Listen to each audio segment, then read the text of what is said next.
Namaskar and welcome. Myself Rubika Kanagar from Sri A.K. Joshi Mahila College, Jamnagar, presenting the lecture of Business Organization and Management FY BCom Semester 2.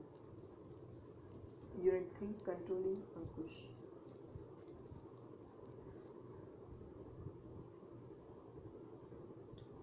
અસરકારક અંકુશના માર્ગદર્શક સિદ્ધાંતો guiding principles of effective control આપણે ચર્ચા કરી રહ્યા હતા, જેમાં આપણે અમુક સિદ્ધાંતોની ચર્ચા કરવાની છે. હજુ અંકુશ વ્યવસ્થામાં વ્યવસ્થાતંત્રનું પ્રતિબિંબ હોવું જોઈએ.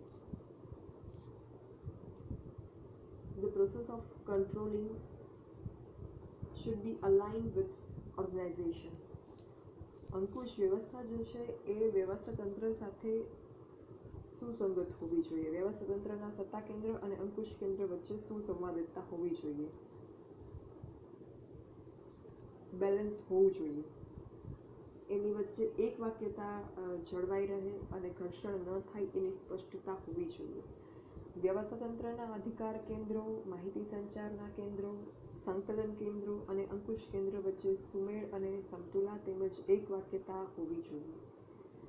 આ વસ્તુ જે છે એ અંકુશ વ્યવસ્થાને સફળ બનાવવામાં બહુ જ અગત્યની છે, કારણ કે વ્યવસ્થાતંત્રમાં કોઈ એક વ્યક્તિને કોઈ પર્ટિક્યુલર કામ માટેની સત્તા આપેલી હશે તો અંકુશ કેન્દ્ર ત્યાં જ બનશે, કારણ કે એ કામ માટે એ વ્યક્તિ જવાબદાર છે. હવે અગર આપણું અંકુશ કેન્દ્ર બીજી કોઈ વ્યક્તિ હશે એ કામ માટેનું, તો એ જે છે કોન્ફ્લિક્ટ થશે, ત્યાં બેલેન્સ નહીં થાય.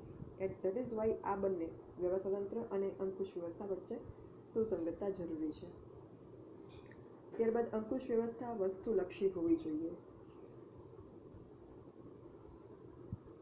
Controlling system should be quantitative. વસ્તુલક્ષી એટલે એને ક્વોન્ટિફાય કરી શકવી જોઈએ, આપણે એની ગણતરી કરી શકવા જોઈએ. કાર્યોનું મૂલ્યાંકન વસ્તુલક્ષી ધોરણો અનુસાર વૈજ્ઞાનિક રીતે થવું જોઈએ. આવા ધોરણો સ્પષ્ટ, હેતુલક્ષી, ચોક્કસ આંકડા કે જથ્થામાં રજૂ કરી શકાય એવા હોવા જોઈએ. કર્મચારીઓ આવા ધોરણોનો સ્વીકાર કરે છે અને એનાથી થતા વિચલનો માટેની ભૂલો પણ સ્વીકારે છે. જે ક્ષેત્રમાં ગુણાત્મક બાબતો અંગે નિર્ણય લેવાનો હોય ત્યાં પણ શક્ય હોય તો આડકતરા ધોરણોની સ્થાપના કરવી જોઈએ. ઘણી વખત એવું હોય કે ગુણાત્મક બાબતો હોય જેને આપણે વસ્તુલક્ષી ધોરણોમાં સ્પષ્ટ ના કરી શકતા હોઈએ, જેમ કે ગ્રાહક સંતોષ, કર્મચારી સંતોષ, તો they are qualitative matters, you can not measure it. આપણને મળતા આનંદને જેવી રીતે આપણે મેજર નથી કરી શકતા, એવી રીતે આ બધી બાબતોને પણ આપણે માપી નથી શકતા.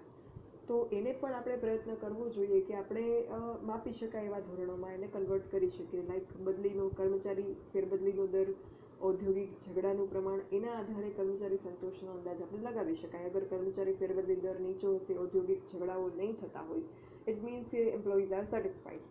તો આ રીતે નિયત સમયના અંતરે વાસ્તવિક પરિણામોને જે ધોરણોની સ્થાપના કરી હોય એની સાથે સરખાવતા રહેવું જોઈએ.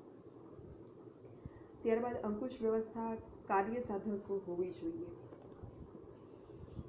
ક્લેરિટી ઓફ ગોલ્સ હોવા જોઈએ અંકુશ વ્યવસ્થામાં. અંકુશ વ્યવસ્થા નિષેધાત્મક ના હોવી જોઈએ.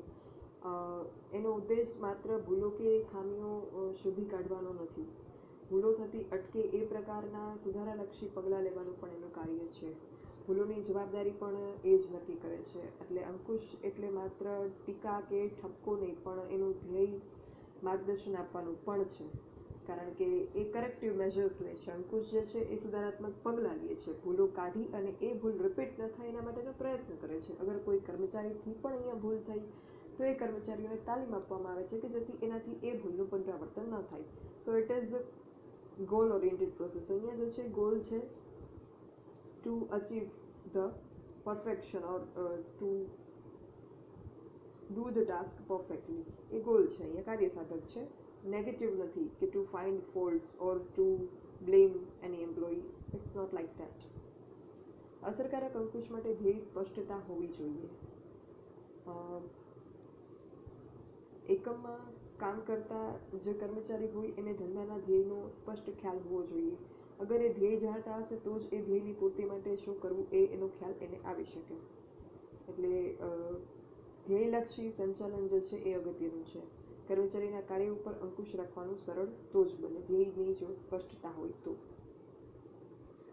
ત્યારબાદ અંકુશ વ્યવસ્થા સુધારાલક્ષી ઉપાયો દર્શાવતી હોવી જોઈએ.